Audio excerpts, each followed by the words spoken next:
पंतप्रधान नरेंद्र मोदी आणि अमेरिकेचे उपाध्यक्ष जे.डी. व्हान्स यांच्यात द्विपक्षीय बैठक. भारत अमेरिका प्रस्तावित व्यापारी करारासह अनेक मुद्द्यांवर चर्चा.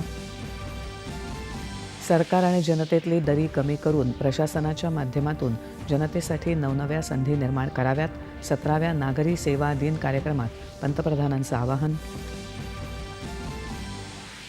विकसित भारताच्या उद्दिष्टपूर्तीसह आगामी 1000 वर्षांचा पाया रचण्याची जबाबदारी नोकरशाहीवर असल्याचं पंतप्रधानांचं नागरी सेवा दिन कार्यक्रमात प्रतिपादन.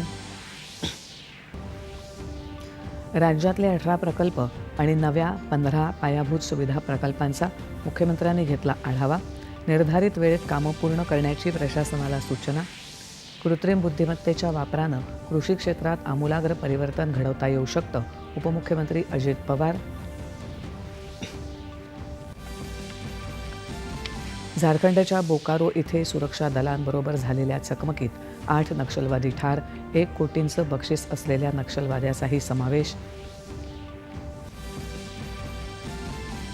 पश्चिम बंगालच्या मुर्शिदाबाद हिंसाचार प्रकरणी तणावग्रस्त भागात तातडीनं निमलष्करी दलं नियुक्त करण्याचे निर्देश देण्यास सर्वोच्च न्यायालयाचा नकार.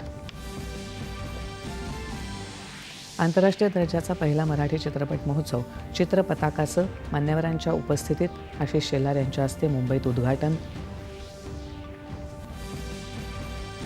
आणि ख्रिश्चन कॅथलिक चर्चचे धर्मगुरू पोप फ्रान्सिस यांचं दीर्घ आजारानं निधन.